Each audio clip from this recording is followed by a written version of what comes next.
then in homosexual relationships, and then with homosexual relationships with children. When they got wealthy and didn't need each other so much, that it broke up the marriage, and it devalued the marriage. And the Romans basically did a similar type of thing. So this is the kind of the culture that Jesus walked into, these Greeks and these Romans that had this terrible view of marriage, this immoral view of society. And this is sets the tone of what will come next in Jesus' life, but also with our church fathers. And here's an interesting thing. In the New Testament, you see, it's an interesting dialogue if you look at Matthew 19. Matthew 19 is when the Pharisees come to talk to Jesus about divorce. And you kind of get a picture of the culture and the truth, depending if the Pharisees are speaking or Jesus is speaking. And here the Pharisees come up speaking from a cultural perspective. And what do they ask? Well, they ask, is it lawful to divorce one's wife for any cause? That's just a question straight from the culture. That's not from Scripture. That's not from anything biblical. They'll refer to Moses pretty soon, but that's just straight from their surroundings. Like, can I just discard her if it's not fitting my needs right now? Jesus replies, how? With the truth. He says, he answered, have you not read that he who created them from the beginning made them male and female, going back to Genesis 1 and 2. And said, therefore, a man shall leave his father and mother and hold fast to his wife, and the two shall become one flesh. So they're no longer two, but one flesh. What therefore God has joined together, let not man not separate. But then they come back with a cultural statement. They said to him, why then did Moses command one to give a certificate of divorce and to send her away? Jesus comes back with the truth. He said to them, because of your hardness of heart, Moses allowed you to divorce your wives, but from the beginning it was not so. And I say to you, whoever divorces a wife except for sexual immorality and marries another commits adultery. The culture speaks, the disciples speak to him. They say, if such is the case of a man with his wife, it's better not even to marry, was their conclusion. The view of marriage was distorted, not just in the Roman and Greek culture, but in the Hebrew culture too. Hebrew leaders were thinking about how can we get out of this if this isn't really fitting all of my needs. And then this kind of continues, unfortunately, into kind of the early church. Part of it is a high view of singleness, which isn't bad, which is different than what we talked about last night. Basically, we have this high view of marriage and kind of a lower view of singleness. In the early church, it was kind of the opposite. And the positive reasons, they'd look at Paul, they'd look at Jesus as positive role models, but they had a whole distorted picture. Here are quotes from some of our church fathers that still surprise me to this very day. But Justin Martyr, who wrote about 150 A.D., said, advocated sex, if you talk about what we do in marriage, only with specific intention of having children. Clement of Alexandria echoed this about 200 A.D. Tertullian, about that same time, wrote that marriage and fornication are only different because of legal technicalities. That sounds pretty bad. These are our people we refer to when we refer to the church fathers, the early theologians. Origen, he said about 250, encouraged other couples not to have sex once the wife conceived. Jerome wrote about 400 AD, warned that deformed children could result from having sex for pleasure. Be warned about that, guys. Okay, you could end up with deformed children. Augustine, or Augustine, as we talked about this morning, however you want to pronounce Augustine, he wrote that the Old Testament leaders, they would not have had sex if they could have had children some other way. It's interesting how culture distorts things, basically. And then Christendom, Archbishop of Constantinople, adds that for the sake of being sanitary, sex should be avoided, basically. It's kind of funny, but it's kind of sad. And I think culture over time, over the history of creation, has kind of influenced our view of marriage more than it should. I think we always have to come back to Scripture and say, this is why we do things this way, not because this is what others do.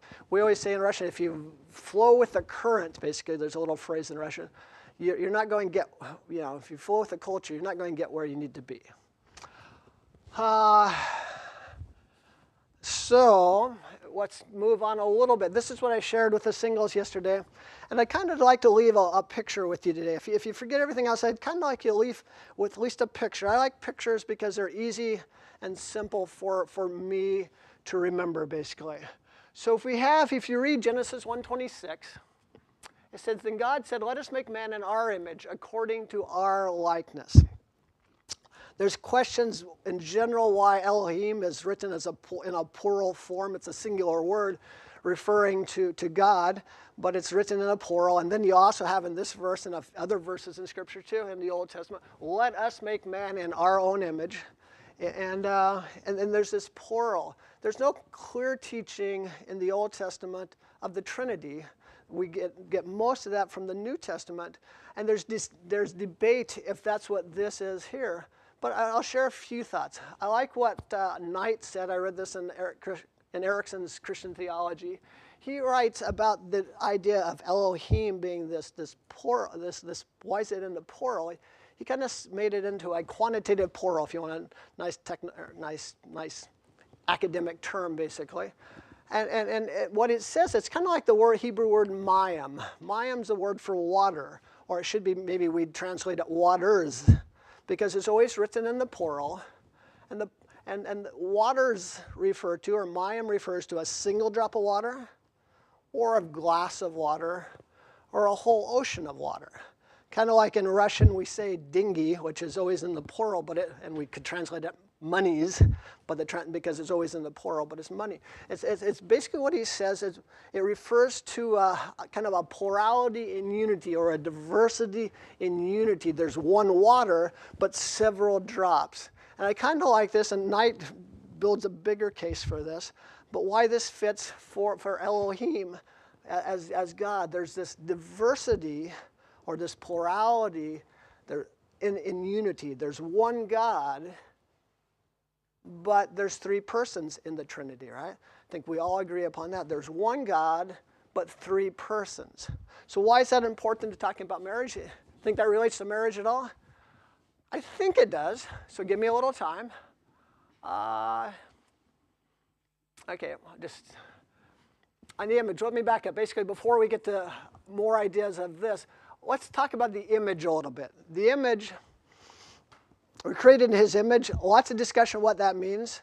People say, well, theologians say it's because we can think, we're rational, or we have a sense of justice, or we have this moral sense about us. Various things. I think this is all part of it. But I like what Piper says. Piper says is that images, well, images are what?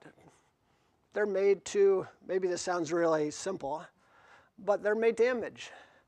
If you make a sculpture, the sculpture's there to do what? To image whoever. It's a sculpture of a Austrian hero or something. You learn something about the Austrian hero by looking at the sculpture, right? So the question is, okay, God created us in his image. He created us in his image, so we're in some way we're to reflect what he's like. And then Piper asks, well, what would happen if the creator, the sculptor, created 8 billion images of himself? Well, it probably means that sculptor or the creator would like to be noticed. He'd like to be seen. And I'd like you to think about it today. As he sculpted us into his image, it's not just some nice phrase, but basically, as we look at each other, as we learn about each other, we should be learning about our God. We're created in his image. We're made to be like him. And we have the privilege. Many years ago, we're talking, and Albina's a city person. I'm from the farm. I would look at the beauty of the nature.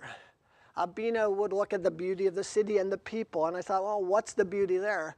But I realized eventually Albina's much better off, but thinking much more clearly, because the greatest part of God's creation is what? Or better question is who? It's us. We're the only ones created in his image. And how does that relate to marriage? If you go on to Genesis 1:27, you have this interesting verse, this kind of Hebrew parallelism. The singles heard this last night, so forgive me for the repetition of this part. But in parallelism, there's either synonymous parallelism, where the second line says the same thing as the first line. There's antithetical parallelism, where the second line says the opposite of the first line. There's synthetic parallelism, which adds to the thought of the first line. Here we have in the first two lines, this is interesting, actually 3 lines of poetry here, but in the first 2 lines, I think we can pretty much agree that this is pretty much synonymous parallelism, right? The first line sounds a lot like the second line. God created man in his own image. He created them in the image of God. But then it stops down to the next line, and it says he created them male and female. He created them male and female. If it's synonymous, and I think it is, that basically means as he created men and women, he's created us men and women. There's something special about men and women being created that reflects his image. And I would say it's that unity, the plurality in unity.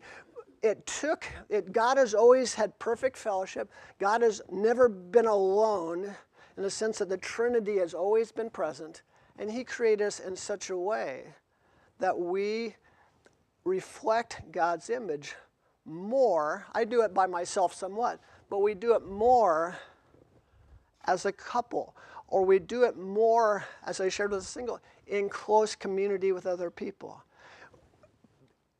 We're not made to be just individuals off. Some of us are introverts, some of us are extroverts, but we're made to survive and thrive in close community. And I think this is true for all of us, singles and married both, but there has a special part to it, and marriage, basically. There's a special uniqueness part.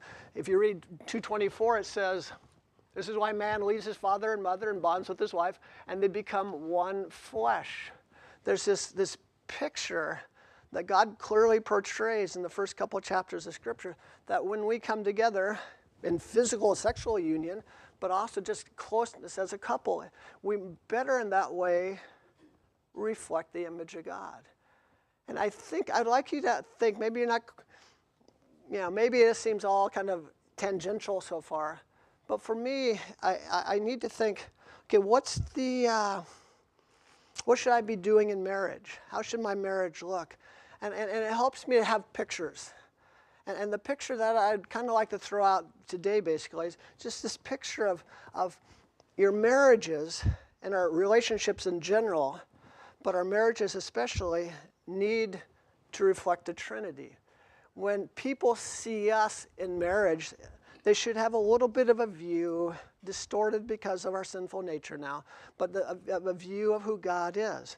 And then the other way of looking at it, when we think about how we should live in marriage, we should be able to look at the Trinity and draw models for that. And that's what we'll try to do a little bit today.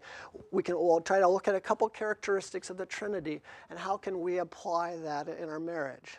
So I like that picture. Looking at you, I'm not sure if I'm getting anything across yet, but I'll keep going anyway. And then we'll get a little more interaction too. You have a question? That's good. Mm-hmm. Mm-hmm.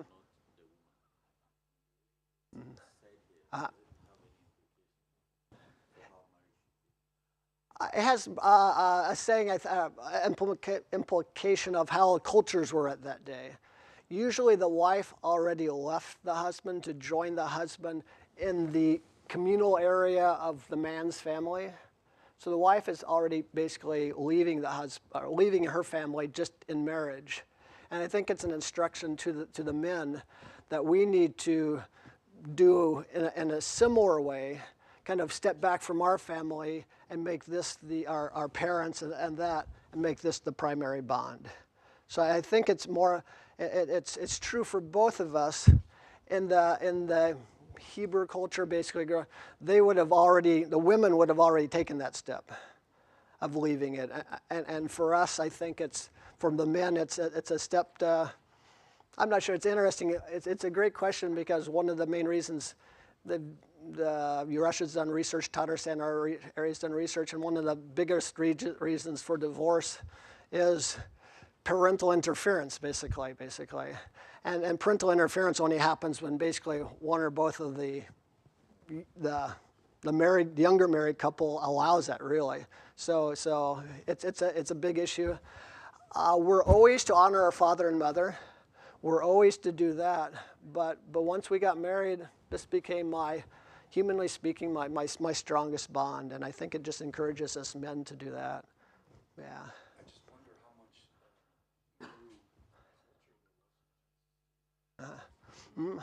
Yeah. Yeah.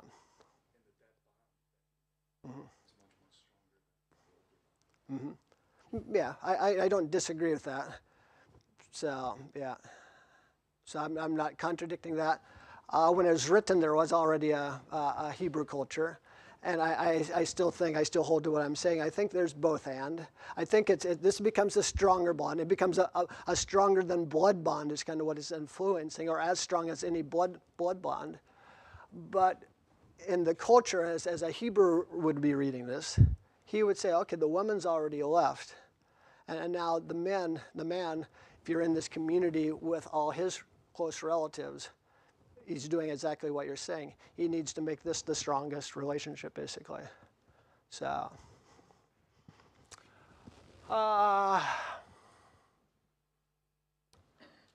so the idea is that we need to picture that.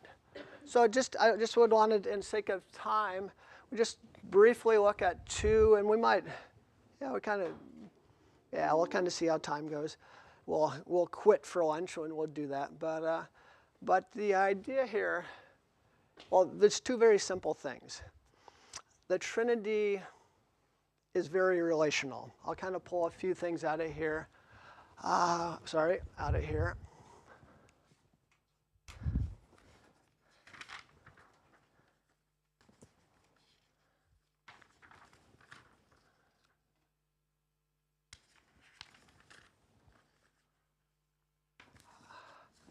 And all right, well, again,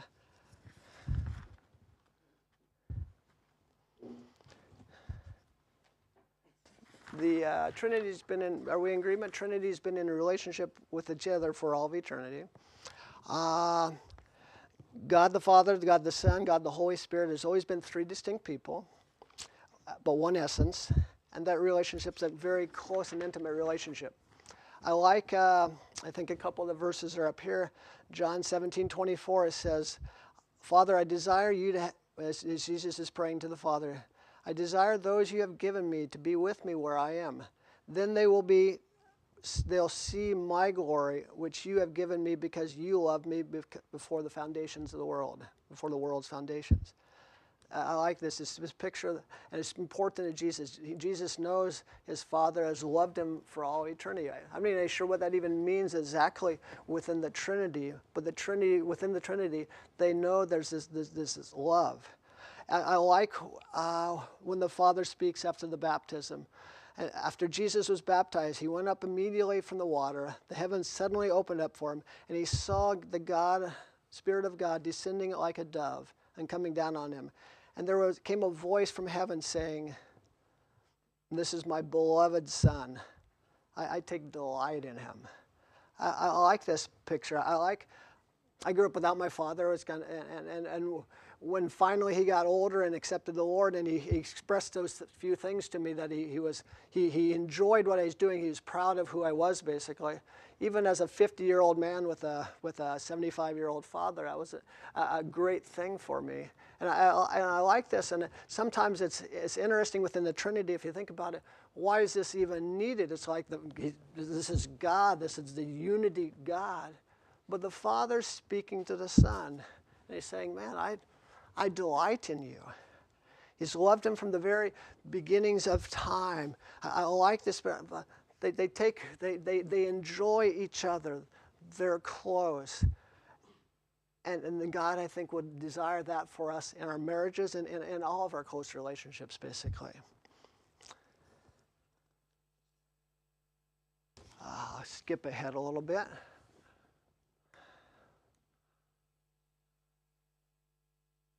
Whoops, that didn't quite work that way, I guess. But basically, it's the verse. It's interesting in Genesis 2. Genesis 1, God created the earth, and it says, this is all very good. And then in Genesis 2, before the fall, the Father says what? He says, it's not good for man to be alone. What happened in here? It's like, what happened? It's like the sin doesn't come till Genesis 3. God's creation is perfect, but he's saying it's not good to be alone. So why is it not good to be alone? Well, if go into Genesis 1, when he said God created us, man and woman, in his image, in Genesis 2, it's describing the process a little more stretched out. And he's saying to man, or he's seeing man without woman yet. And man without woman, he's saying that's not good. Why is that not good? Because I think we're created in his image. And the Father and the Son and the Spirit have always had perfect fellowship with someone like them. At the point in Genesis 2 here where he says this, you have Adam, and he has fellowship. He has fellowship with the Father. He's interacting with the Father. He's interacting with God, but he doesn't have fellowship with someone like him, like himself. And this is a beautiful picture. Say, Adam, to be like us, needs to have someone like him to love and to cherish and to value. And so in Genesis 2, he creates Eve. And when Eve is brought to Adam, Adam's saying, well, finally someone like me, bone and bones, flesh and flesh. This is someone like me. Not to put down to God, relating to God, but to relate to someone like him. Because we're created in his image. So one thing that we need to image, I think, and we'll get to kind of practical exercises pretty soon, is we need to image in our marriages this close, intimate relationship. As we do that, as we picture, or as we kind of work on our own marriage to look like the Trinity's relationship somewhat, it'll be better for us, but also it'll be a representation to the world of how that love should look. We'll skip up here. Interesting thing, too, the second point, and there's lots of things about the Trinity we could talk about, but for time we'll look at his intimacy, and we'll look at the glory of God. The interesting thing, how the parts of the Trinity look at how to glorify each other, basically. Philippians 2 says, for this reason God highly exalted him and gave him the name above every name, so that the name of Jesus every knee will bow, of those who are on heaven, on earth, and under earth, and every tongue should confess that Jesus Christ is Lord, to the glory of the Father. The Father exalts the Son because of the Son's obedience. The Son exalts the Father by his obedience to do the Father's will. Jesus says in John 8:54, if I glorify myself, Jesus answered, my glory is nothing. He is the one who glorifies me. John 12:23 says, Jesus replied to them, the hour has come, this is when he's on Gethsemane, that has come for the Son of Man to be glorified. Now my soul is troubled, what should I say? Father, save me from this hour, but that is why I came to this hour. Father, glorify your name. Then a voice came from the heaven and says, I have glorified it, and I will glorify it again. Jesus spoke in John 17. Jesus spoke of these things, looked up to heaven and said, Father, now the hour has come. Glorify your Son, so that the Son may glorify you. The Spirit in John 16, or he talks of Jesus speaking of the Spirit, says, he, the Spirit, will glorify me because he'll take from what is mine and declare it to you. Since we've been made in God's image, the image of the Trinity, we should image God as best as we can. And it seems that in close relationships, we should have a close, intimate relationship. And we should have an intimate relationship that, and maybe this isn't the term we normally use in marriage, but an intimate relationship that glorifies each other in marriage, basically, that builds each other up, that encourages one another, that images the Trinity in the sense of I'm looking out not for myself, but I'm thinking, how can I glorify my wife? How can I exalt my wife?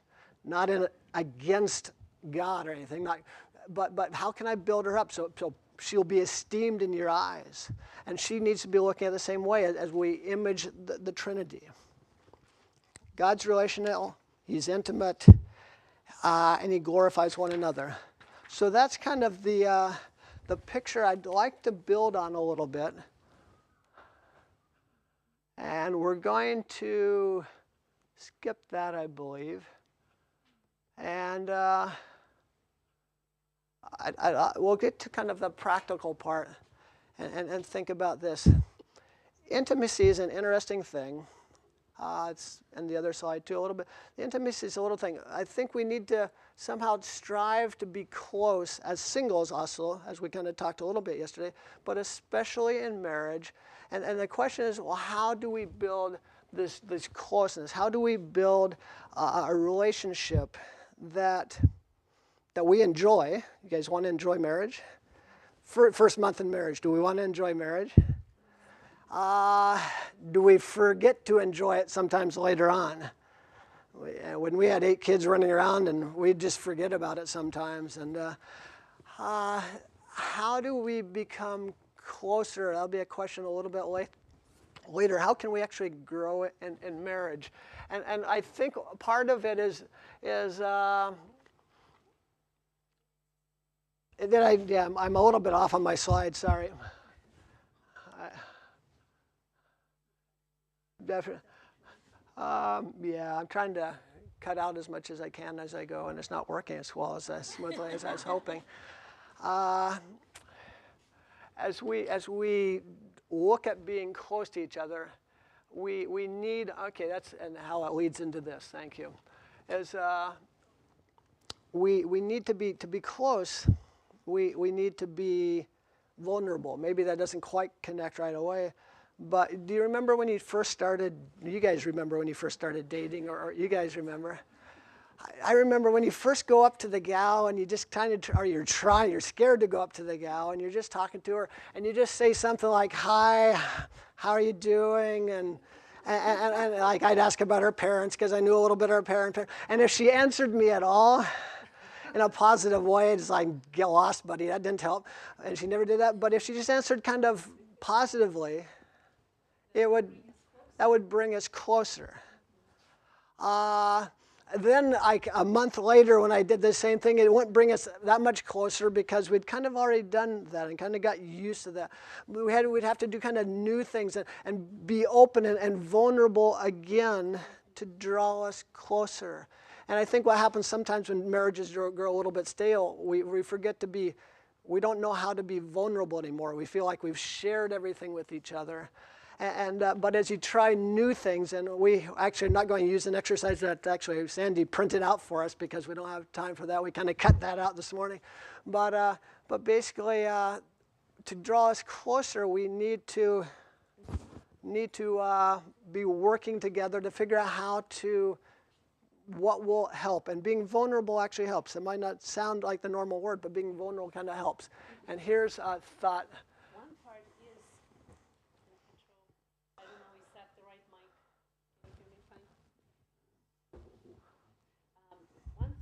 Being vulnerable, kind of, it's your initiative to be vulnerable, but it takes the other part, how does he respond? So I do like this, that vulnerable behavior is reinforced by the response of the other person, because he can be open, but the other person can either respond well or not.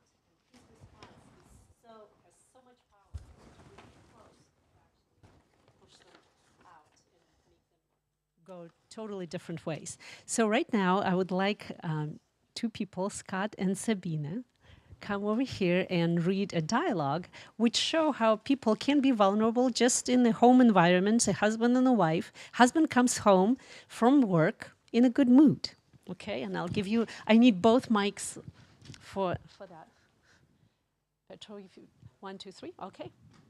So, the first one. The one that says number 1. Number 1. Okay. Okay. Hello? Okay. Please have mercy on us. You'll do great. I read the one that starts with W, right? That's a woman, I think. Yeah, there we go. Hey, honey. Huh? Listen to this. I had a great day at work. What was that? This morning at work, the boss was in an especially good mood. That's nice. The kids tore up another book. I just fixed one last week. What do they do at school anyway? I don't know what they do at school. Listen, I didn't finish my story. The boss was in an amazing good mood today because they accepted our project and he promised to increase my salary by €1 per month. 100. I think it was €100, I think, or something, It was $100. 100, but I have the right. $100. Wow, that's so generous. What can you buy for $100 today? The gas bill is more than that. You have worked for him for 7 years, and finally he decides to raise your salary. Of course, he promised that 2 years ago to raise your pay, but he never did. Promises are cheap. Whatever, dear. I'm going to bed. It's okay, dear. Don't stress yourself out. Tomorrow will be better. And before you get to the second one, we'll stay on up here. So how did the husband come home? Or how he basically came home from work and he was in, how was he doing? He was happy, he was excited. Why was he happy? What's that? Yeah, it was a good day at work, basically. What did he want to do?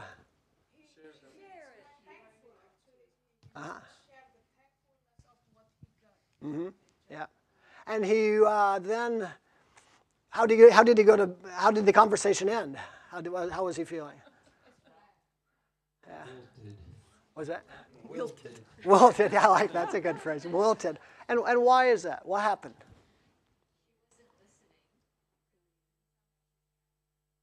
Yeah. She wasn't paying any attention. She just wasn't interested at all, basically.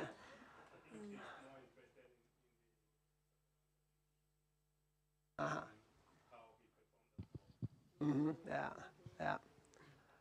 So does that ever happen? Yeah. Yeah.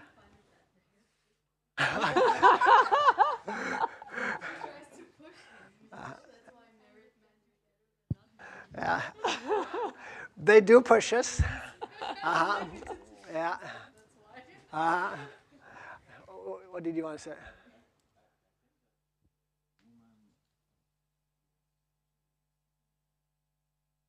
Mm-hmm. Uh-huh. Uh-huh. Yeah, yeah. Mm-hmm. Yeah, yeah.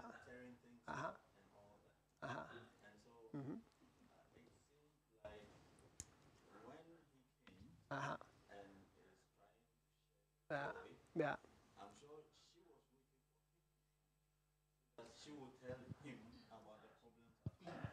So you're basically saying sometimes in marriage, she wants to be listened to, but he also wants to be listened to. So what do we do?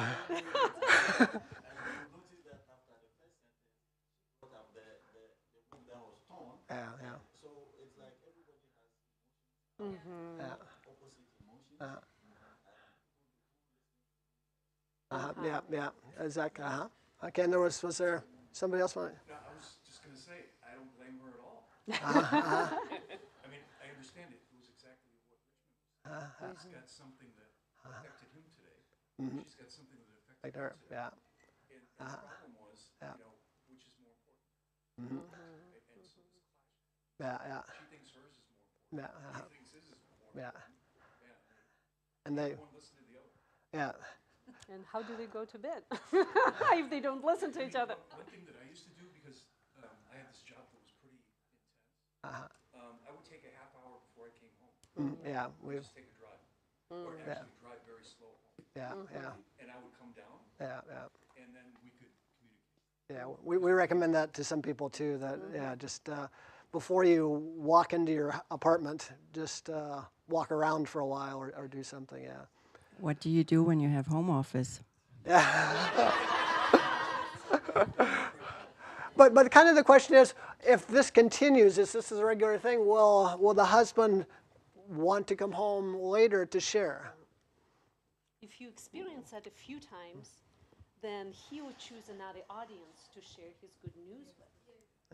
And it can be the other way around. It's So both. the It wife runs both comes and ways. she's Yeah. happy about a kid doing something in the daycare. Or her work and or he whatever. would Yeah. not be interested. And then she would find other friends to talk about those things. And then the happiness builds somewhere else instead of home.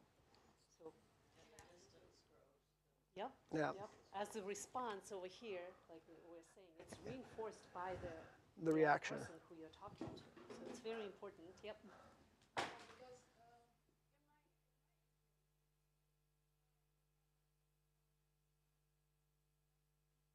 He actually wants to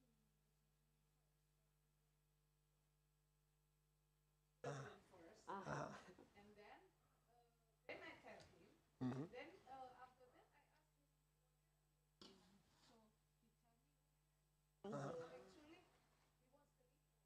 So he tell me. Actually, Very wise. The report. Asian background, so like a man is still a leader, so he wants to get the report. Does he really want to? That's an interesting way you phrase it. Does he really care and want to know about how you're doing, or does he just want to hear the report? Does he want to know how you're doing, or does he just want the facts? First the report, but then also he tried to listen what I think. And then after I share, and then I like automatically I ask about what he. Yeah, yeah. And then I start to listen back. Okay, So yeah, we have a time to listen to each other, actually. yeah, yeah, What the perspective around. yeah. All right, I like that. And there's a second spot. Coming back to, is it, what's your names again? The engaged couple. That if you notice, they're just like this. So you can tell they're engaged. What's that? That's right. I like that. But and you mentioned, but they need to be pushed or something like they said, or that's what makes them successful. One time, or go ahead. It goes both ways.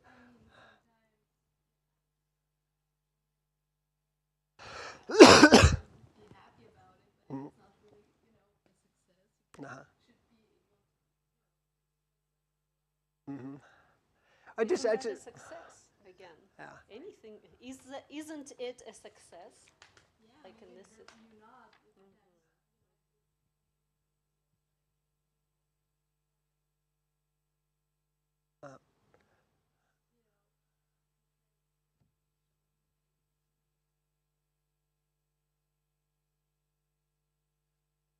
Yeah.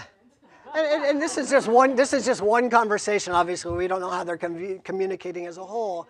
But there's one time I'll share this, and then we'll do the other example. I remember one time when we were in an audience of about 200, speaking to parents, mainly women. There's probably 190 women and 10 men in this kind of. They have a great term in Russian. This voluntarily required to come. They're required to come voluntarily.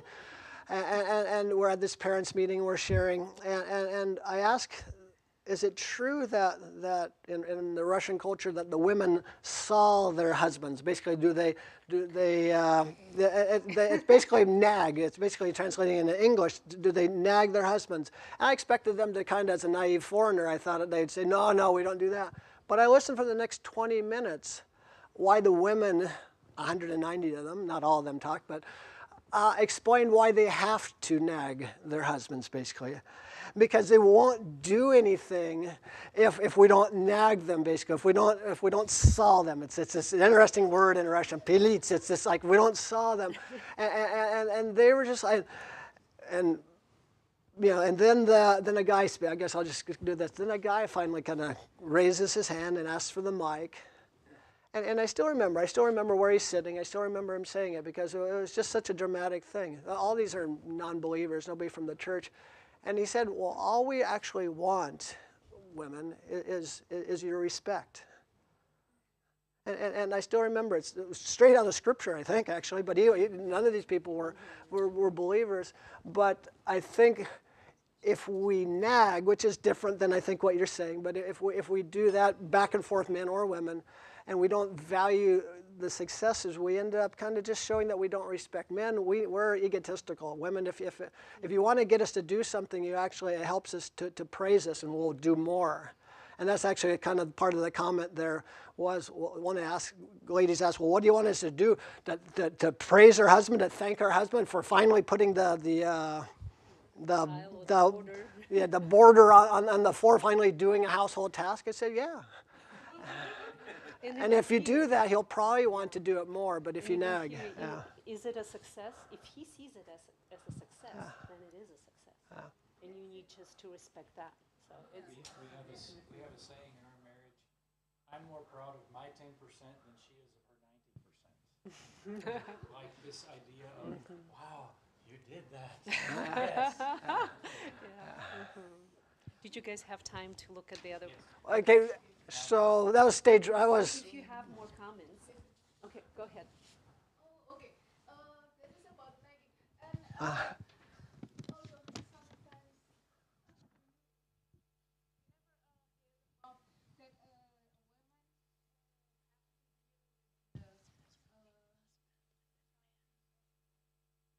the what? The childishness?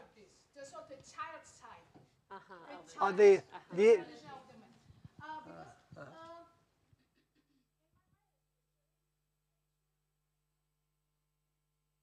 Because like in the house, I become like a mother to him too. So okay. He's not here, I see, but so he's a leader in the house, he is more a thinker for generally, but then somehow in my marriage, I become the decider of many things. yeah. Can say most of it. Even the movement of the family and other country, the final decision actually. So his job that bring us here, but the decision to choose which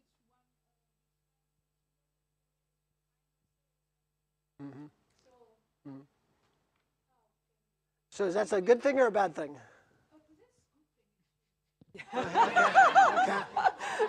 It works. Okay, I'm just. It is like because in his opinion, I'm the one that I don't know. He the one who said to me that I'm the one who closer to God. That you're the one closer to God. Yeah. Yeah. So he trusts me to ask God's opinion, and then he trusts me to make a last decision. That's kind of what Albina actually says regarding us. We talk about everything. And she'd probably like me to decide faster. One of my gifts is indecisiveness. I'm good at that. And so we discuss things for a long time, but she basically says that to me. And What do I say? but basically, you give me the ultimate decision, I basically. would like you to make the ultimate decision. She knows what you want. Yeah. My grandfather had a very simple solution for that. He said, I make the important decisions. She makes the secondary decisions, but there are very few important decisions. In Russian culture, women do take all the initiative into their own hands. And I think it's due to maybe World War II, when we lost so many men. Women had to be a man and a woman in the house, working and at the same time doing everything at home. So they are tough. They're really hard-working women. And it's in their character to say things straight, to make decisions, and just to pull the whole thing. But then, basically, when we talk about the biblical way, even with non-Christians, and they say, well, it doesn't feel like they can make right decisions. So they would say, yeah, he should be a leader. Go be a leader. Be a leader. It's just kicking you in the But or there is a saying that a husband is a head, yes, but the woman is a neck, and I move wherever I want to. So I don't like all those sayings. Is that there? Okay. Because I think God really gave the responsibility to a man. And for him, most of the time, being less emotional, he takes more rational decisions than a woman does. At least in Russian culture, women are more expressive, and they're going basically like a chicken without head. I sometimes think of a woman, it's like me, like if there is no husband, it's like, oh, which way do I go, which way do I go? And he just brings peace because he can look at one thing, but more deep, and can make better decision than I can. So, All right. okay, so we would like to hear Here's another possibility. Hello, honey. Hi, dear. That's a script. Listen to this. Today at work was very interesting. Oh, yeah, what happened? Well, the boss was in a very joyful mood from the very start of the day. Great. And? He came in, and something was obviously up. He had this big, silly grin on his face. Interesting. We all looked at each other and turned toward the boss, and I said, "Why are you in such a good mood today, Ivan Ivanovich?" And? Well? He said, "Men accepted our project. Great job. Race and Jones, starting next month, your salary will increase 100 per month. If things continue to go well, I'll raise it even more. Thank you all."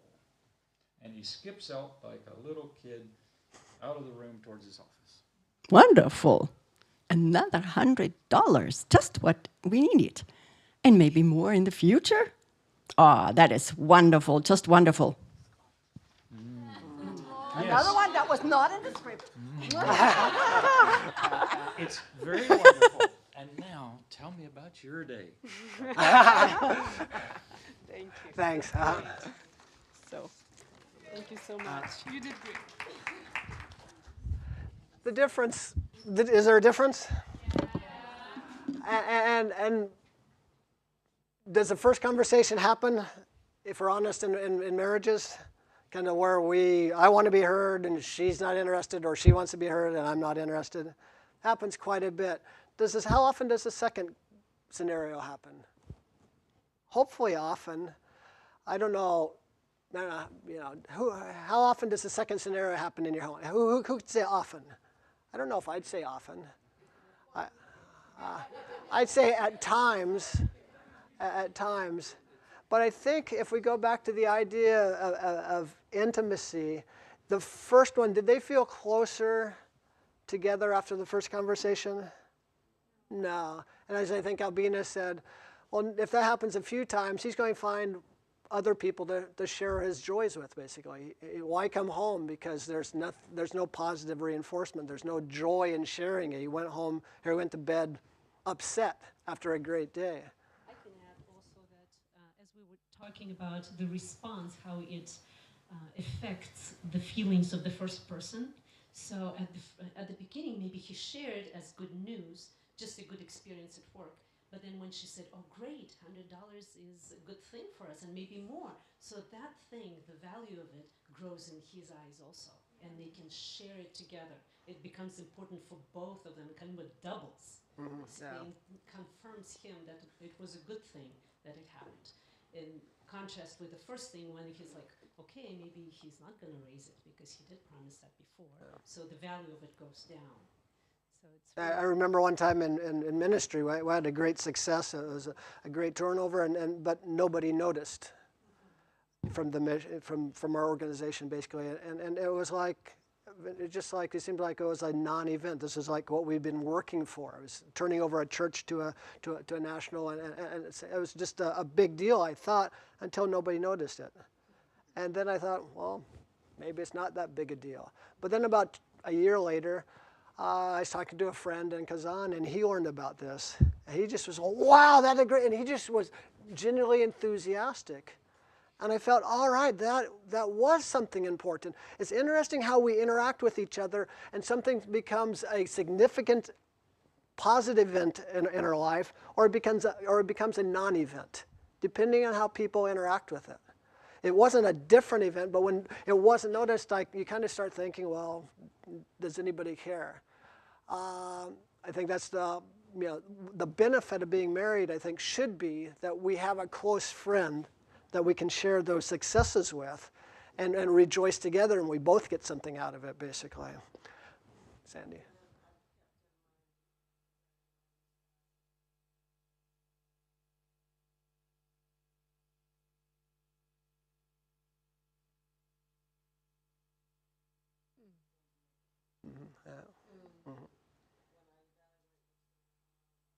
Yeah. Yeah. Yeah.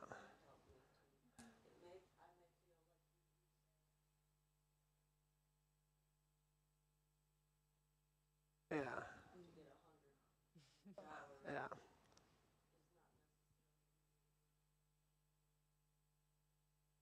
Mhm. Yeah. Yeah. Yeah.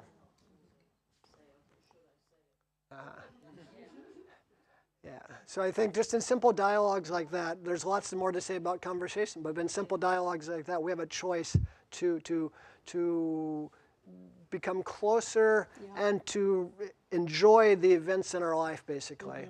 The great thing about being married is that we have a friend, hopefully we have a friend that's always with us that we can share the hard times and the good times with, basically. Kids are having lots of fun there. All right. And I think like her acceptance in the second dialogue promotes him next time, even with little good moments, to share them more, which is great. Here's another exercise we like to do, looking at time, and I still kind of wondering how we'll do things, but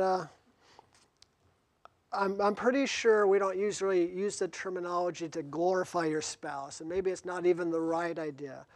But you did see within the Trinity is actively glorifying each other, right? And maybe you haven't quite fully accepted that we're created in the image of the Trinity, but at least think about it. And in that, I like the picture of what, of thinking about how I can glorify my wife. In Ephesians 5, it talks about Christ glorifying the church when it's talking about men and women relationships.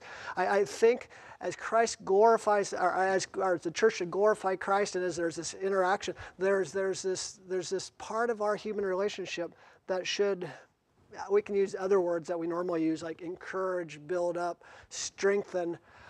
But it's still that kind of the same general idea. How to highlight, or if we go back to the earlier definition, how to see the splendor of Albina. What can I do so you can see the splendor of Albina? It's not an egotistical thing. It's God created this wonderful being, and how can I, as a husband, help her see that and help others see that? And how, as she can a wife, how can she do the same thing to me? How can we glorify each other as the Trinity, as the persons of the Trinity glorify each other? And here's a simple way that we can kind of do that. It can be other ways too, but here's one possibility. It's giving compliments to each other. And sometimes, at least in the Russian culture, it's not something that's not practiced enough, I think. Women, as I said, are very tough, and we like to criticize. The mentality of a Russian woman is, if you criticize that person or even yourself enough, then that motivates you to do good things. Like, for example, a normal thing for a Russian woman would be like, oh, I gained like 5 pounds. I look really terrible in that dress. And if you criticize yourself, you're kind of like, okay, I need to do something about it. But that mentality, they carry on to their conversations and relationships with their husbands and with their children. And their mentality is totally different. With children, they just shut down, they feel small, and they basically being critiqued. They do not thrive well. And with the same thing with husbands, they just find someone who would encourage them, then discourage them at home. Yeah, when we got married, or before we got married, we were just interacting. It was interesting that we're just talking. And I shared with the singles yesterday, we'd talk a lot in Albina's apartment, but her apartment included mom and dad. Dad's big and strong. Mom's pretty strong too, actually, after milking cows for a lot of her life and stuff like that. Then her sister has this big husband, her brother-in-law. So it was a good place to have a good interaction without anything thing of no touching or anything like that because I was afraid of the two men in the home. But one time we're sitting in the bedroom with the door open, and then everybody around, but just the room. There's limited space. It's not like American homes. I don't know how they are in Austria, but the American homes are spacious and Russian homes aren't. And she just come in occasionally and, I don't know, critique you on different things, basically. Comment on something that I didn't do well, or I have to do that because I haven't done that yet. And then she'd leave, and then she'd come back, and... Add another thing, and Monty's like listening, and then one time he just said, Sinya Samatova, that's my mom's name. I'm sorry to say, like, it seems like you are critiquing. I was a naive, foolish foreigner that wasn't married yet and didn't know how to interact with my future mother-in-law. And my mom was really surprised. She's like, well, what do you want me to do? He's like, well, doesn't she do anything right and good? So if she does anything right, she has to. That's She needs to. That's what she's supposed to do. That's like a Russian saying. And if she does something wrong, who would be there to tell her but me? And I have to tell her. So he's like, okay. but that's basically the Russian culture. You always point out something that needs to be improved. And something that already is done well, why would you talk about it? You're supposed to be doing that. Yeah. And that kind of kills the desire to do more of those good things. And you feel always under the bar. Yeah, and we can do that in marriage too, basically. If we're continually criticizing each other, that actually, I don't know about you guys, but whenever I'm critiqued, I don't really want to do better. I want to avoid that person, basically. But there they actually have the mentality if they criticize, and I think we do that naturally because of our sinful nature. We criticize thinking we're helping them, building or improving them, giving them knowledge that they don't have to do things better, but we end up kind of bringing them down. But we don't spend a lot of time praising the good things that people do. We don't spend a lot of time noticing the good things that our children do or noticing the good things that our spouse does. With regarding children, and we'll talk maybe a little bit about this afternoon with children, but basically the idea is, Josh McDowell writes, if you know Josh McDowell in just one of his old books, is he just talks about walking into a room and the kid's room and looking around and thinking about things, various ways you can praise your child. I think the same thing is true in marriage. As we learn, I think around everybody, there's a lot of good things happening and a few negative things. Sometimes it happens so there's just lots of negative things, but in general life, there's lots of positive and a few negative. And it seems a lot of times we focus on the negative and ignore the positive. So our exercise is... Yeah. First do this, you have the... I have the sheets. While Monty is giving you pieces of paper where you can mark things, I'll give you an example. And as Monty said, we teach that to married couples or to parents to say compliments to their kids in Russia. And some of them have a hard time even writing down the compliment as we give a formula how to say a compliment. They say, and then we would say, well, we'll give you a minute, you can call your child or your husband and say that. And the person would say, I can't do that. Can I just send a message? So it is in the culture in some of the countries where it is really hard to express it. But I would say just practice it. And after doing that a few times, it's easier and easier, and it's actually more fun to be in contact with people who are positive. So you can teach yourself to be positive, and other people around you will appreciate that. So right now, Monty is giving you a list of things, expressing things. And so there are 75 things. I just printed off 20, I think, in America. We have a big, whoops, sorry. Let me share. We can maybe have a few couples to share, basically. You can grab here. Yeah, Sandy can do it. Here we go. And I think we got enough. If Sandy doesn't grab one, and either, okay. Anyways, enough for you here. Oh, we did not. It's okay. Keep Oh, okay. Did I not hand one? Oh, you didn't get one? Oh, are you good? You already, okay. You can grab two then. All right, we're good to go. So I would like you to take a minute and circle those things. And this is just a list from Google. Yeah. Like good things that you can compliment your husband. The website's listed underlined there, basically. And we actually had a different exercise before. It was on 4 pages. So Monty's found a short version so we can do it faster. But there are lots of different things. Basically, we would like you to circle a number where your husband or your wife has done this very good thing, and we'll talk about how to express go quickly. If he has done that, just circle this one, this one, this one, and you'll be amazed how many things actually your spouses do for each other.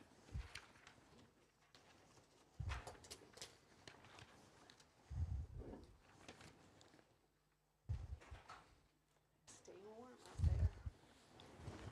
Active.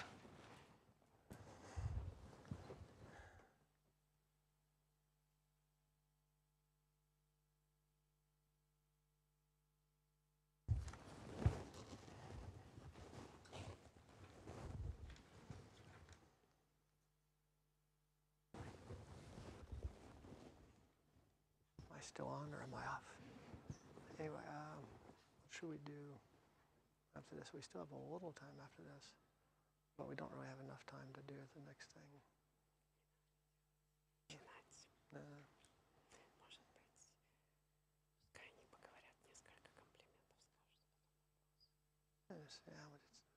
We'll just kind of cut the last part out then. I should have maybe just cut the cultural part out of that.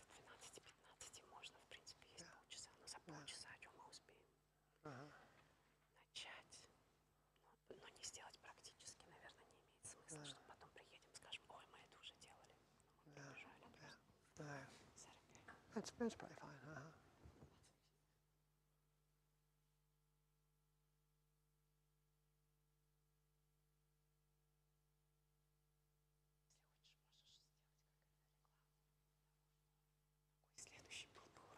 With a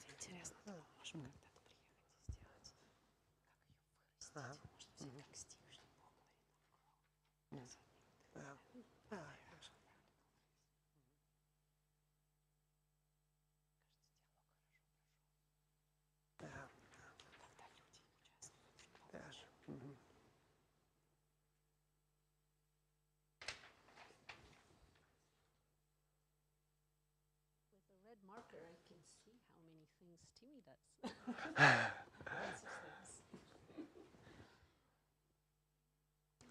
Why don't we? We can probably move on and stuff. They don't have to get through the whole list. All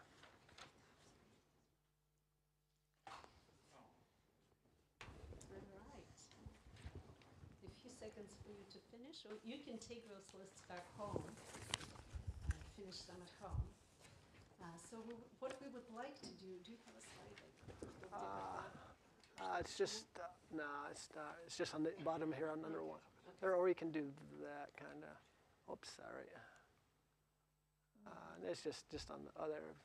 It's just that kind of, but it's in red there if you want. So, okay, even if you haven't finished, let's get back together and see. Were you surprised how many things the other half does for you? Isn't that amazing? We usually, as I said, we have the 4-page printout, and people say, wow, I didn't realize that he or she does so many things for me. And we have different categories at home, at work, and with kids and things like that. So, and we usually take it for granted. We forget to say thank you because we know we are doing lots of things, and well, I expect him to do or her to do lots of things, and it's just needed. So, but it is so much better if we show appreciation. We give thanks. And we have a formula. It's not a magic formula, but it helps for those who don't know how to say thanks. An easy way is to say what happened, what, when it happened, where it happened, but then not to forget the feelings, what it made you feel like when it happened. And I give an example. And in Russia, it's so easy to remember because we do have a TV program that's still going on since I was small, Что, где, когда, which is write those words, what, when, and where, and then we just say, it's easy for you to remember, it's a simple formula, just add the feelings. So when something good happens, be it a husband doing something for me or children, and I'm sure it happens to you too, you have this nice feeling inside your tummy, as if bubbles are coming up. And you feel like this is great, but very often we just suppress that and say, that's a good thing, and you move on. I do other things too. The best thing is actually let the bubbles come up and express it. For example, I had a meeting with ladies and I came home late and Monty was at home preparing a sermon and also watching the kids. So he's already in bed, everyone's in bed, and they come in and so he's already in bed, everyone's in bed, and they come in and as I come and think like, what can I munch on? I open the fridge and in the door there's a chocolate bar with my favorite flavor. And I know kids haven't bought it. It was Monty who did it. So I have those bubbles like, oh, chocolate. What can I do? I can basically just by myself have a cup of coffee and think, oh, I know that it's he who gave me and I deserve it. Well, I spent like 3 hours with ladies having a Bible study, whatever that was. I was working hard and what he did, he just stayed at home with kids. Or I can, knowing if he's not asleep, can yell like, oh, thank you, Monty, for the chocolate bar. Or I can wait till tomorrow. Even if I didn't wait till tomorrow to have that chocolate bar, next day, I would say, according to this formula, I would say, Monty, when last night, so I go, it doesn't have to be in that order, what, when, and where, but last night when I came home, I was so tired thinking like what to munch on. I opened the fridge and I saw that chocolate bar, izum y funduk, whatever that's in English, hazelnut and raisins, alpengold. I knew you got it for me. Thank you so much. I felt loved and cared for, that you thought about me and put it there before going to bed, knowing that I'll open the fridge and I'll be tired. So thank you so much. I feel so loved and cared by you. So that would be the best way to do it. So really simple, but psychologists, like research shows that many times when we do say a compliment for food, for things we do, we use cliche. We say, thank you. Oh, that was so nice. Good job. And those words do not register with us because they are cliches. So we think we thanked our husband for putting a border. We say, oh, thank you. That looks so nice. Or, thank you, it was very tasty or delicious. Even delicious does not register if we just say a word. They do research and they say half an hour later, if you ask that person, a wife, do you remember if your husband complimented you or the kids? Most of them, more than a half, say, I don't remember. So they think that they were very grateful. And the person who did the job, he doesn't feel valued. So we need to work on how do we express it so the person know that he's valued. All it takes, it doesn't cost any money. All it takes is our thought and then expressing it in one sentence. You can do it more, but at least with a formula like this. So it works with the kids too. When, for example, our kids have we'll do that this afternoon, but why don't we, for sake of time, have them practice. Let's do an exercise. Pick one thing from that list that you made, something that you have not complimented your other half for doing before, and put it in that formula. And first work separately, individually, and actually write it down so you can see how you're going to say what and when and where it happened, and then your feelings. Write it down. So I give you a couple of minutes to write it personally, a compliment for your other half. Pick whatever is interesting for you. And don't share it with him or her yet. Yeah, it's kind of, yeah, it's just, it's fine. It's kind of just interestingly kind of, I just went from, kind of rushing through kind of going, slower and stuff like that. So, normalno, naверное, просто как-то, мне не просто было легче. И сейчас было как-то, нормально, просто думаю, как-то мой. Может быть, если это все, что хотим делать, это просто... Думаю, как-то, думаю. Просто так получилось, как-то торопился, не очень понятно говорил, и сейчас медленно делаем. Ничего, нормально, в принципе. Но не надо растягиваться это долго, все равно как-то para primeira vez. Если хочешь, правда, представить, как коротко другой урок, feel free. Просто целый не сделать. Просто, no, не надо растягивать это все, это полчаса на одно упражнение, когда...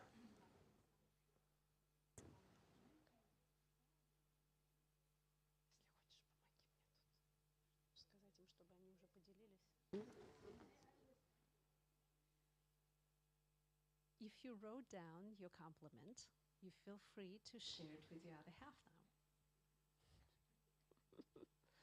Or ladies, you can say how would you say that to your husband. You can pretend that Ika is Rob. Okay, so what do you need to do? You take one thing that your other half has been doing well for you, Or and if- you would like to compliment her.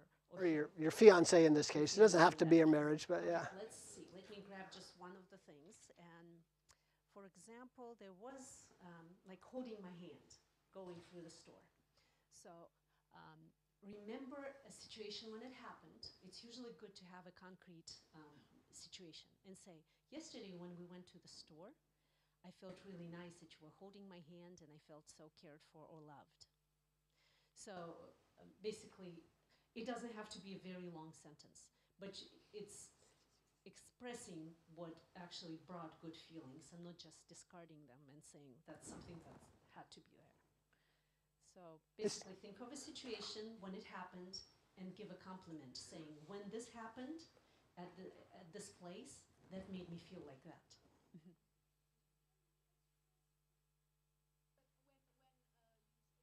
Sorry about Mm-hmm. if I were you in that time, Uh-huh. I will kiss him in that time because they are sleeping. But I will kiss him right away and say thank you. Mm-hmm. Mm-hmm. So That would I do one more like expressive one and say thank you.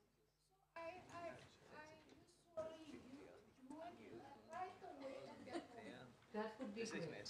That would be great. If he was not sleeping, or if he's sleeping, kiss him. If you want to wake him up and say thank you. That's basically the point here is not to hold it, not to keep it to yourself, but to express it. Yeah. So if he was awake, and I would basically go tell him, thank you so much. Would you like to have a cup of coffee with us? Because that makes me really happy right now. Thing that you did for me. So, yeah. Some people have to think about it and they need help to express it. Okay, so I see some people are sharing.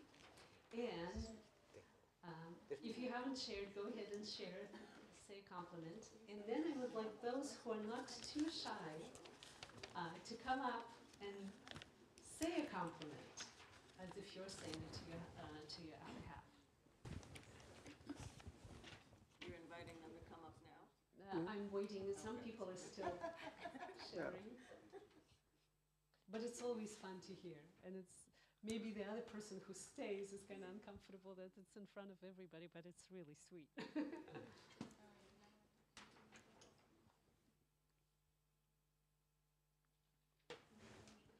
Okay. That's my contribution.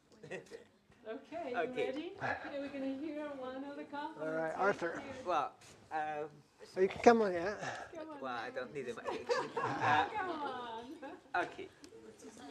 Well, I said to her yesterday, I mean, I went out with friends after work and I said, Okay, Or- good for you. yeah, and she was not nagging, calling, saying, wow, come home, and blah, blah, blah. I found that very nice. Okay. All right. Okay. So basically, I hope that you did tell her. Usually, it's the best thing if you look into the eyes and say, yesterday when this happened, that's how I felt. It was very nice. Okay, thank you. Do you have a compliment to I give wanted back? to say that I also,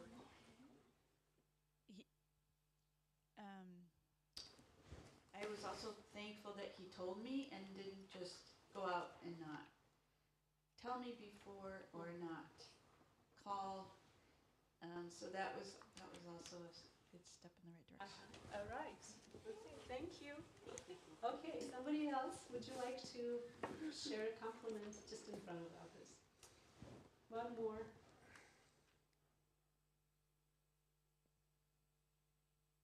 Even if your husband's not here, you can just say something that you're thankful for. All right.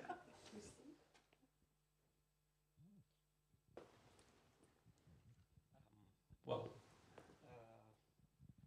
And you can just look to her and tell it to her. How You can be a model for us, because we forget in marriage how to do Let's this. start like this. We are looking very young, but we are very long together. Since 20 years in August. And I love that when I was on a business trip this week, so I was not at home 1 week. And when I came back and she was there, and basically the first thing when we see each other is starting to smile. And I love that. And every time even after 20 years, we start loving at each other. And I love that. All right. That's great. Don't forget how it feels. Okay, sweet. So, Monte, So, what would you like to do now? uh, You can go like till. Can everybody manage to eat lunch in yeah. 15 or 20 minutes? Yeah, sure. Yeah, our timing has gone really strangely today in a sense, because I rushed through it, then we kind of slowed down thinking, and then we've kind of changed plans a few times. Let me introduce a thought. Maybe we'll introduce a thought anyway. And I probably could have cut out the kind of, you would think, yesterday went a little more smoothly. You know, sometimes, I always want to prepare a presentation that's like an A+, and it ends up always being like a B. Or I don't know what grades you use here in Russian. They use numbers and stuff like that, 5, 4, and 3. And we'll do stuff on parenting. I think we'll just do lots more practical exercise, a little bit of theory. But what in marriage, I like the picture. Try to think about the picture. There's more and more writings actually on the idea that we're created in the image of the Trinity, and it's not something we made up or anything. I think that helps me to think, okay, how can I improve this relationship so people can actually see the Trinity? And so I'm not kind of defaming God when they look at my relationship, but it's actually exalting or glorifying the Lord as they look at our marriages. And then as I think about how to interact, it's good for me to look at, well, how does, you know, and well, a little bit with the parenting too, you know, the father speaking to the son, and this, with him I'm well pleased. I just like that phrase, especially regarding parenting, but I think it plays into marriage too. So I think, and the thought that we probably won't get too far into, but I'll introduce it anyway, is the idea, and if we can put the second, we probably don't even need this. If you can put the second presentation in, we'll do a couple pictures from that anyway. And it's the idea that in marriage, I think our love should continue to grow, basically. I think our love, maybe I'll ask that question. Who here loves their spouse more now than they did, say, 5 years ago or when they got married? Who loves their spouse more? Okay. And now help me out a little bit. How does that look? You say you love them more. As me, if I was just observing your family over the last 10 years or something, how would I see that your love has grown for each other? What actions would there be? Is it just a warm, fuzzy feeling nobody can see? Or what type of things would I be able to observe?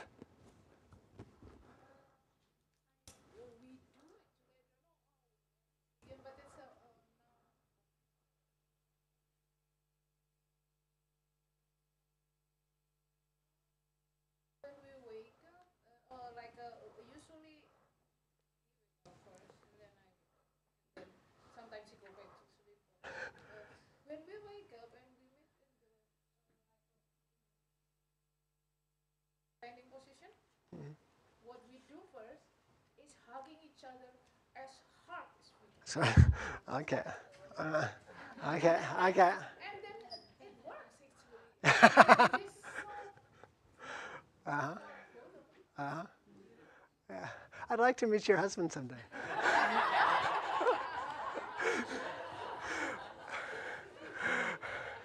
But I like that. It's a good start. We have friends that whenever they're an older couple that's maybe 10 years older than us, they whenever they pass each other in the corridor or just walking around the house, they would purposely touch each other, just to kind of have that connection. Basically, they would purposely maybe not stop and squeeze as hard as they can, but to just kind of come by and touch, and that was an interesting good part of that. I think in our marriages, our love should continue to grow. And I'll do kind of a short overview of this, and just to put up a picture maybe of. This is a great passage, and this is the idea of growing. Philippians 1:9. That your love will keep on growing. It's a prayer of Paul's that our love within the church will keep on growing, but I think we can apply that to marriage. How can we have our love continue to grow, and what does that look like? We're kind of talking about this already. Let me jump here to the bigger picture, and I'll kind of do this. For me, I'll kind of explain things here a little bit. For me, love has always been this kind of strange, foggy term. Do we love each other? Yeah, I guess, but what does that really mean? And love for me is hard when you just say, do you love me? And as soon as I say that, I think of Fiddler on the Roof. Do I love you? But it's this kind of foggy idea. So what actually helps me is if you can kind of break that love into different parts, and the parts break down so I can think about how I can grow my love, basically. How can I increase my love for Albina? The Greek has various, I think most of you probably know, the Greek has various words for love. And there's three of them that relate to these three terms here. There's this passion, or this eros. It comes, if you went back to the earlier slide, it's a passion. It just desires something. It desires an object, basically. It pursues an object, this passion. I think in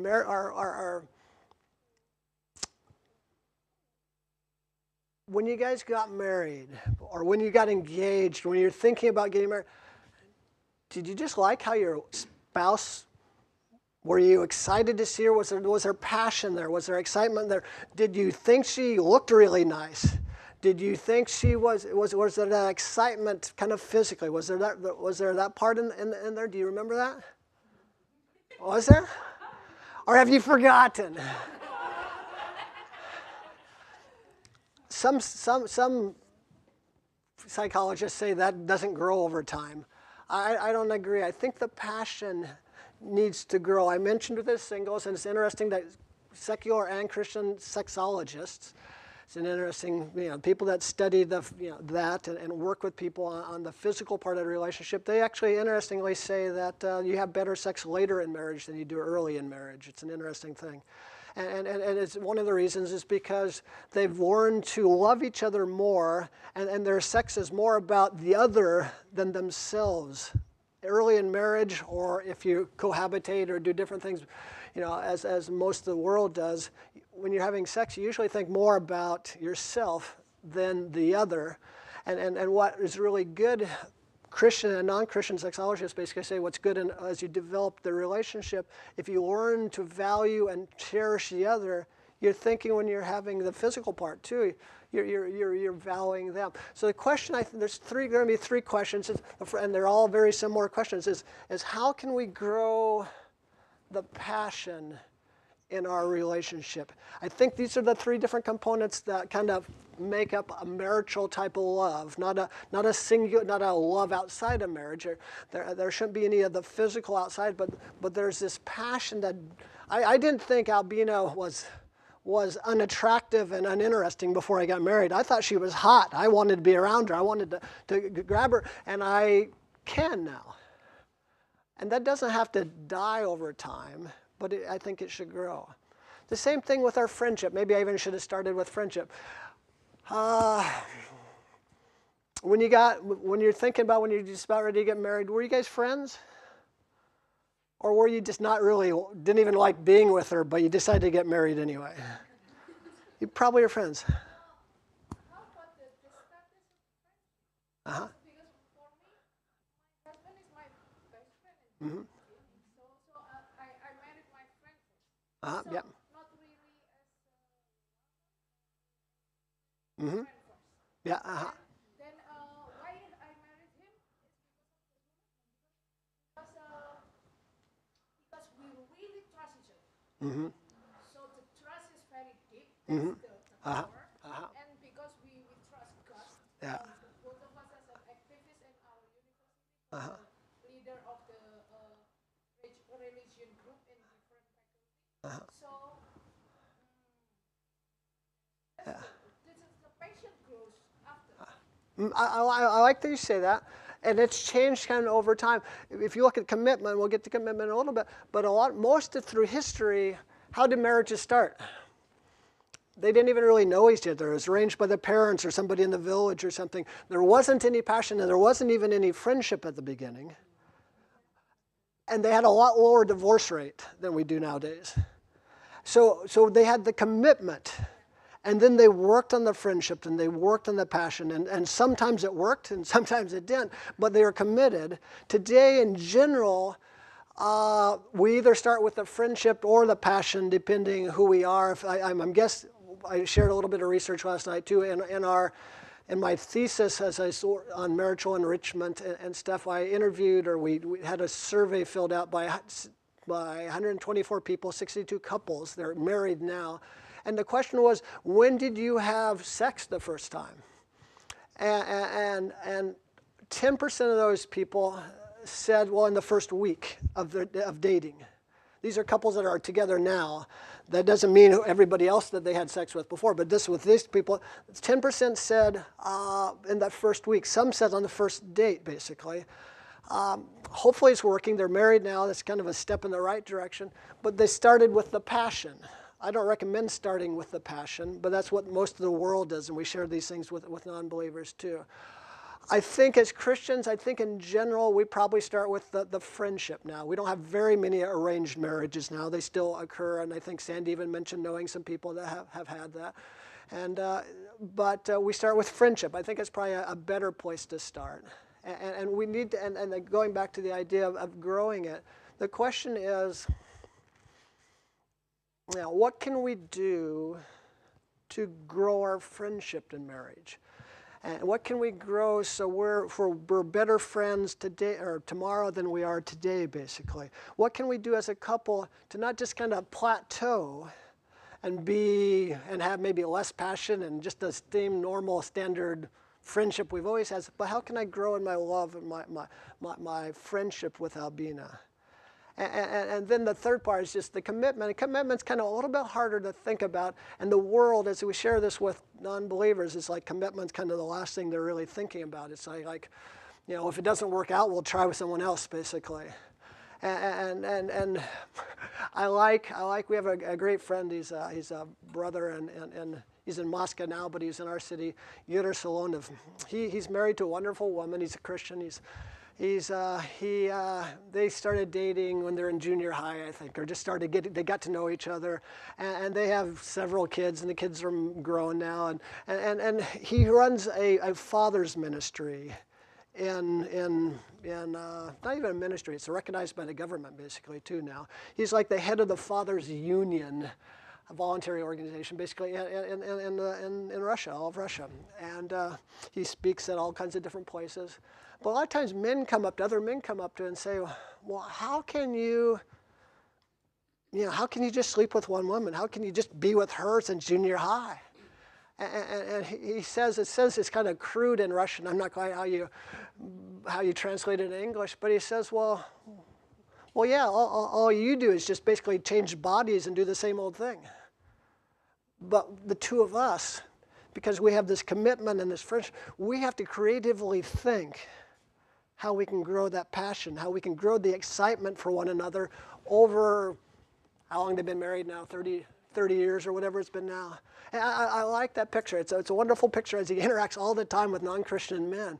It's like, all you guys do is just change the person you're sleeping with. But here's something, we get to develop this passion and the friendship and the commitments there.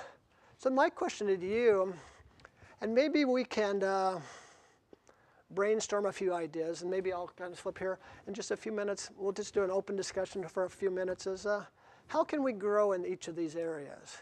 Or if you disagree with me, share with me that passion doesn't grow or something like that. But how can we grow? How can we grow? Let's start with I'm not sure if it's a fun one, but let's start with passion. How can we grow our love and passionate? What can Albina and I do? Help us out. What can the two of us do to have more passion for each other? More of this eros. Eros and there's phileo. I kind of got off the Greek words. And the agape, the commitment, the covenant type of love. What can we do, or what can you do, that will help us to have this passionate love for each other?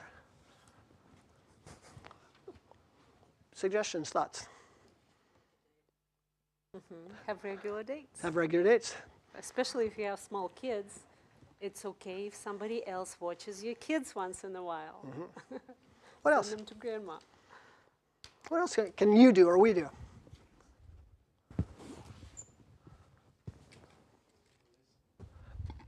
Listen. How does that increase passion? I agree, but how does it help us out? How does that actually increase the passion?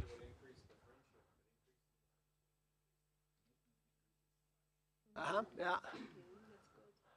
For women especially, if they feel emotionally close to a person, I'm they sorry. have better sex. It's just if they have good relationship, if they're not mad at each other, Sorry, I can't and find that's that. a friend, then a sexual relationship. All right, I'm fine. You keep talking, Albina, because I'm confused on my slides here. Look at the Okay, we can. this to find it. Yeah, okay. Sorry, you keep talking. So what else? Where is it here?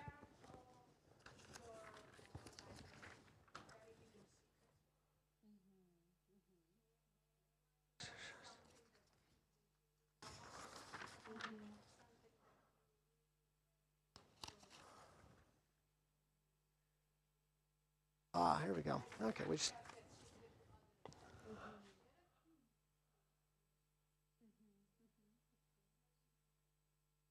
All right. Be open about how you feel. Yep.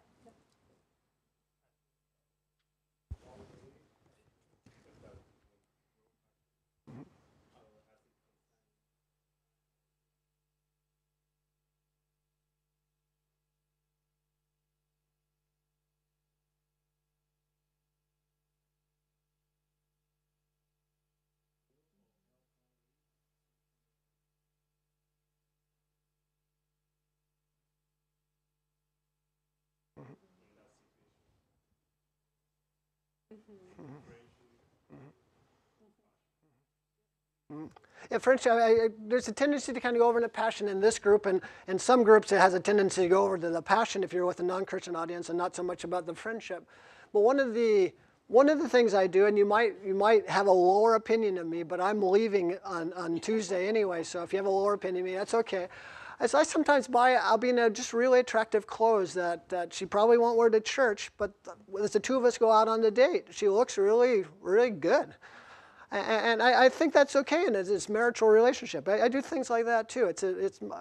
I kind of recommend it. Actually, and what she does to help our passion, she actually wears it. And it's an interesting thing.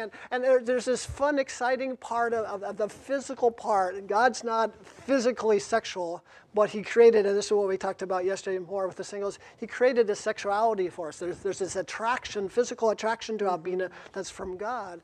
And I think it's good to, in a marriage, to play up the passion too. That's part of our love.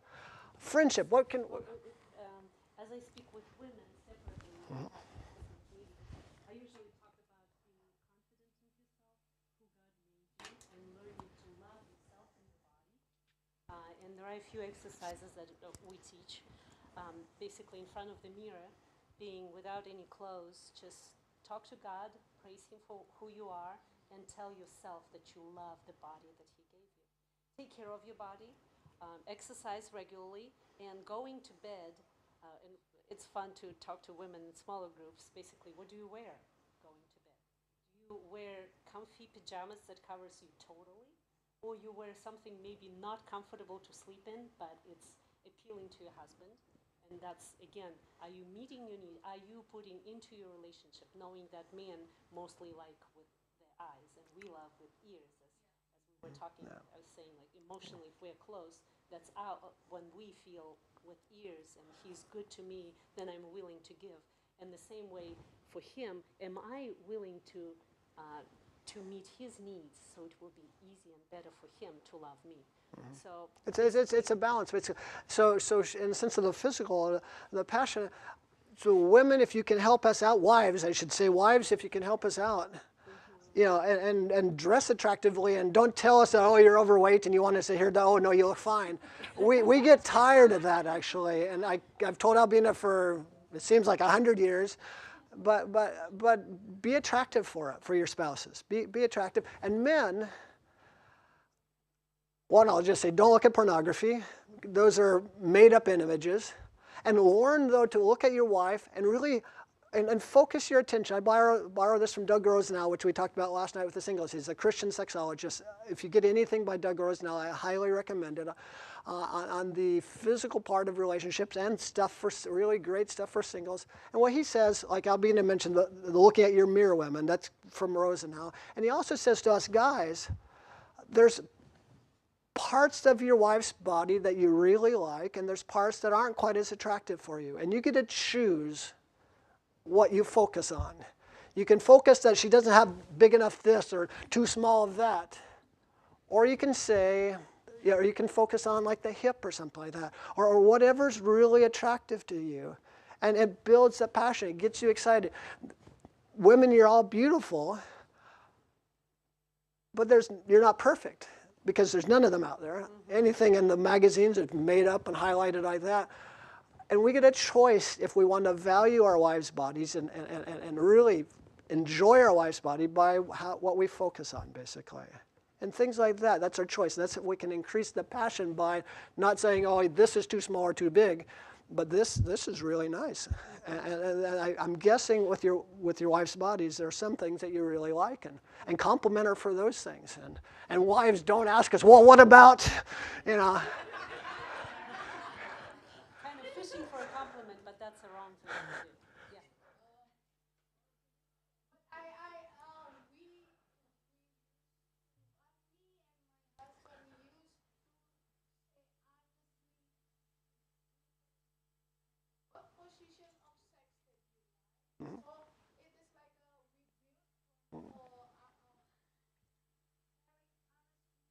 No, that's great.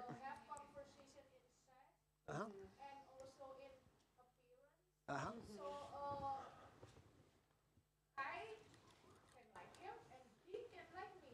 Yep. We like each other because we tell the truth that what we want, and then we do it. Yeah.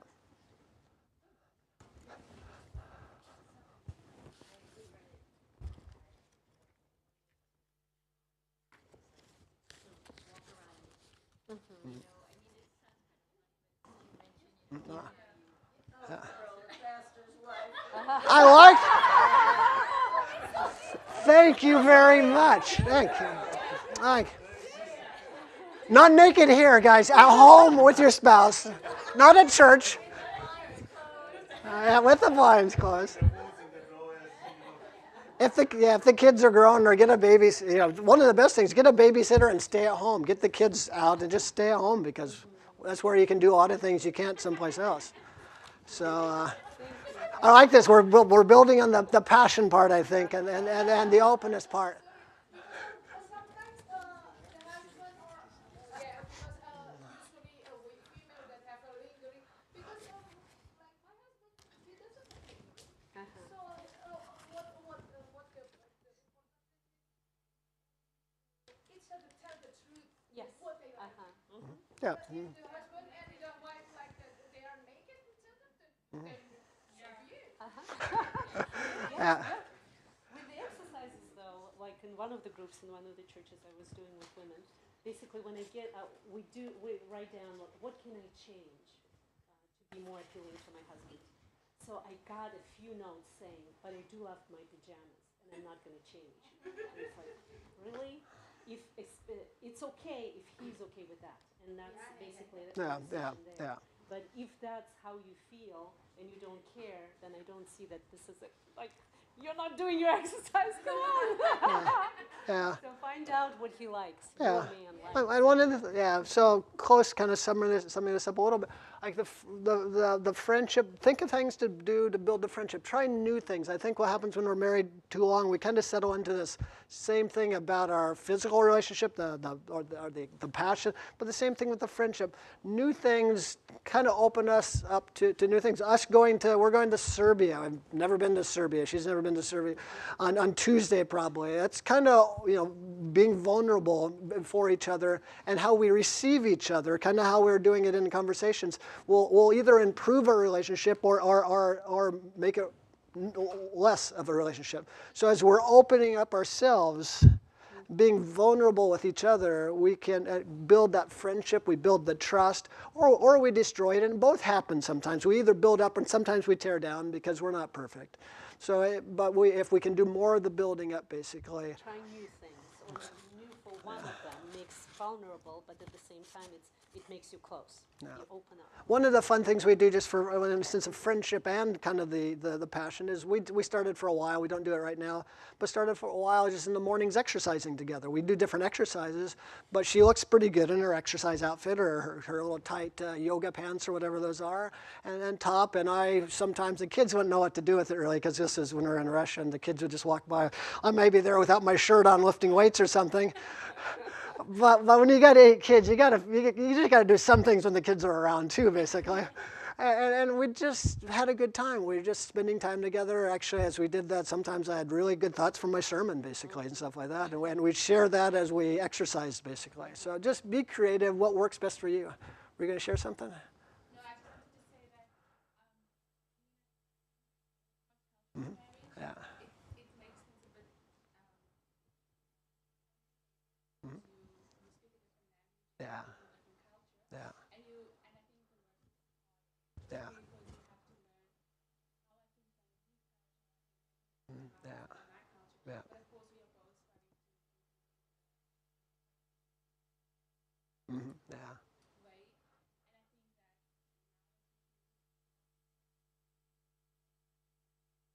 Uh-huh. and now I think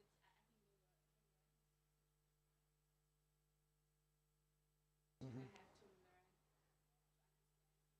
this context Uh-huh. is more work for us now. Uh-huh. But I think as I'm processing, I Yeah. feel like we have to communicate more. Mm-hmm. We Yeah. have to discuss what are my needs and what are his needs. Yeah. Because in Yeah. the past we lived in my country Okay. Huh. and he could understand me and yeah, so I learned that talker, he's not a talker.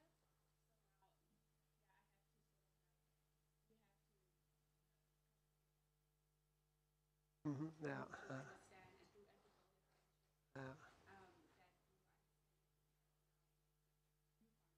Mm-hmm. One of the benefits, and there's lots of challenges in cross-cultural marriages, one of the benefits, though, is that we know we're from different cultures. We tell people all the time that they might be both Russian, they might be both ethnically Tatar, they might have grown up in the same city, but we say, you guys are from different cultures. She grew up in this family, he grew up in this family, and there's lots of differences. The advantage when we have cross-cultural marriages is that we know we came from different places, and we talk about it, but there are definitely challenges to it. And the solution to all these things is just good conversation, good communication, basically. To better sex, what's the best thing for better sex is to talk about it. And what's the best thing for developing friendships? Talk about it. Do what you want to do. You can Google almost anything. You can Google activities we have exercises and some are listed here, but you can just Google, what can I give a compliment to my wife about? Google that. It'll come up with the list that I gave you is just a Googled thing. The same thing about any of these things. Google can be used well. I'm not a big stay online fan, but it can be used well too, basically. I'll just hand this out, I think, as we close. It's basically this. An exercise how you can improve each area. Okay. Out of those 3. First thing I'd like you to do this is your homework, and it's just kind of on your own, but talk about it too after you do this. How would you rate? Try to honestly rate your marriages on how you're doing regarding your commitment to each other. We didn't really talk much about commitment, but in the church, I hope we talk about it a lot with non-Christians because it's kind of a foreign concept to them. But here, I'm hoping that you have the idea that we're biblically committed to each other. And so rate yourself first about, well, how's our passion doing in our marriage? How do you think, how do I think our passion's doing? I put out like a 6. And then a friendship, I'll put out like an 8 or something. And then a commitment, usually that's probably pretty high. And then we come back and talk about it. And why? And then a good question, I like this, I got this from my counseling courses, basically. Well, if you rated yourself at a 5 or a 2 or a 10, it doesn't really matter. The question then follows, what can you do to go from like a 6 to a 6.5? What could you do to just improve the passion a little bit in your marriage? What can you do to just improve from a 5 to a 5.25? What can you do this week to become a little bit closer friends? And commitment's a little bit more of just a decision, but it's still, what can we do to reaffirm the commitment?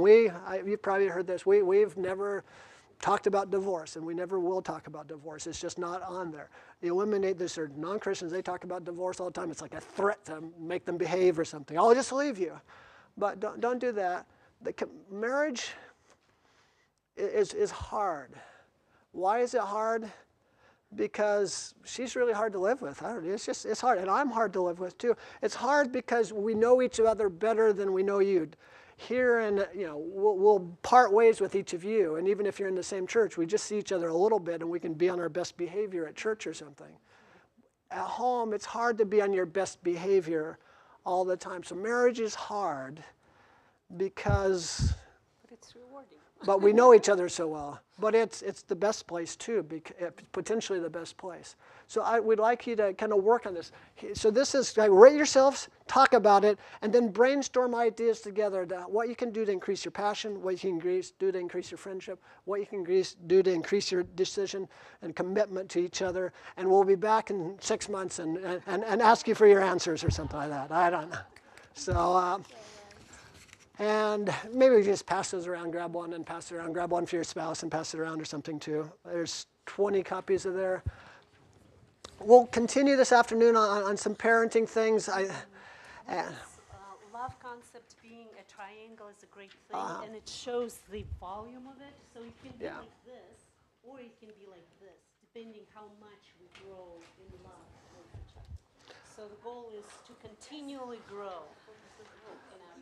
Yeah, it can look kind of like that or even differently, but yeah. All right. Let us close in prayer, kind of. Can I close this in prayer? And bless the food, I guess, too, at the same time. Dear Heavenly Father, I thank you for each person here. I thank you for loving us, creating us. You didn't need to create us, but you created us. And you created us because you loved us before we were even in existence, and you love us now. Help us, first of all, to cling onto the love that we have for you, and then help us to grow and mature the love that we have for our spouse. Thank you, Lord, for the friend that you've given us in a spouse. Pray, Lord, that friendship and the other aspects of marriages continue to grow, and in that we somehow. One, we build each other up and we glorify you. We reflect your image to a world that needs to know you as we love our spouses and we enjoy our spouses. So we thank you for this time. I ask that each person here would just come to know you better and come to love their spouse more and more. In Christ's name we pray. Amen. I want to say thank you to Monte and Albina for sharing biblical perspectives on marriage. Thanks. All invited to stay for the parenting session, and We'll dance for you.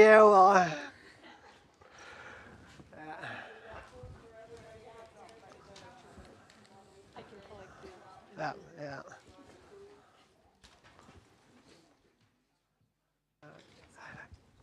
Okay, thanks. Did everybody get one of these, or if not, there's, yeah.